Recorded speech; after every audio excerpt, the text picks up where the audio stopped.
I wanted to explain the actual workings of my kitchen, my cook set, which is, this is a little bit better light. The bean can was just a regular bean can, and I used one of those triangle can openers, a very old style can openers, and made the holes all the way around, and I punched a few more holes for air circulation. This chamber is very easy to cut with a simple razor knife that you can get at any hardware store. And believe it or not, the razor does go through this metal quite easily. I was actually quite impressed with how easy it is to make this. And you end up tweaking the can a little bit, so you grip and you reform and you reshape it. So let's get this thing started. I use an alcohol fuel, which is, you can use denatured alcohol, but I've learned that denatured alcohol puts a brown scunge on the bottom of your cook pots. It's less than desirable for me, so I use the methyl alcohol, which is at the automotive store in the yellow bottle called Heat, and that's not heat like you'd be thinking of. It's Heat, H-E-E-T, kind of like feet, but with an H. It's very inexpensive, so I use it. With the can stove here, I have, you'll notice, lines on the fuel bottle. Those lines are for accurate measurement, but not right side up. Since you pour the fuel in, I made the lines accurately representative of how much fuel you're using from the upside down position. So let's go ahead and load the fuel. I have my 2 cups of water in my spaghetti sauce can, also tin, just like the bean can, ready to lower down inside.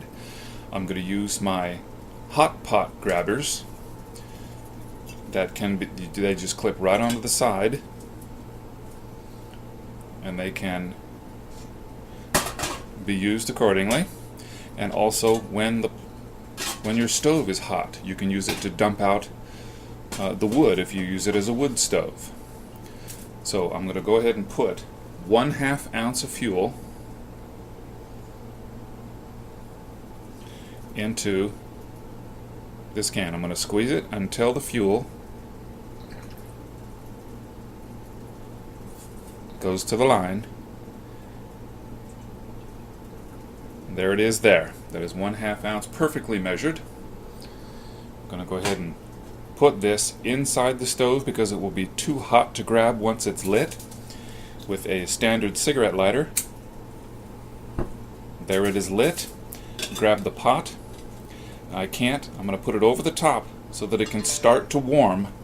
However, I can't set it down because the fuel inside the stove is not primed yet. It has to be hot enough to vaporize out the holes. It's not there yet, and I can hear it sizzling a little.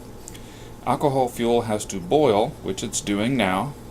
Slowly set it down until the flames come out the holes. There we are. Put the lid on top.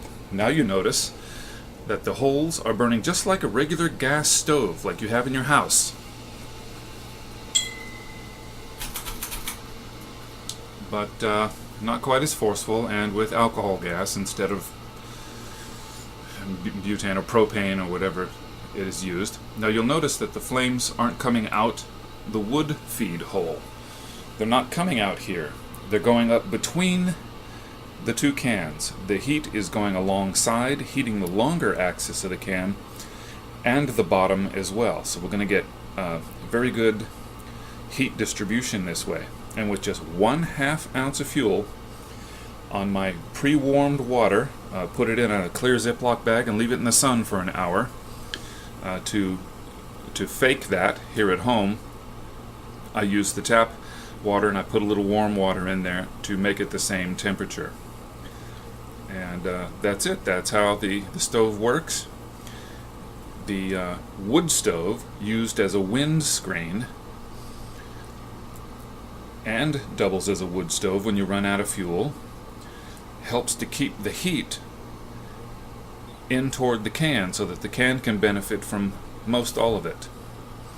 and the water will heat and will boil up, and then I'll use it to reconstitute my meals. At times when I don't want to use the alcohol stove, but the wood stove portion, I have these rods. I simply take them and put them in the holes in the can, slide them all the way across, 2 of them, and then I can set the pot right on top of them so it doesn't go down inside. That way the sticks can burn underneath, and use it as you've seen in previous videos of my gear testing outings out into the woods. You can see the cans are dark and dingy. It's because they've got 50 meals prepared with both alcohol fuel and wood. So it is a very experienced set here, which is why it's so dark. And that's it.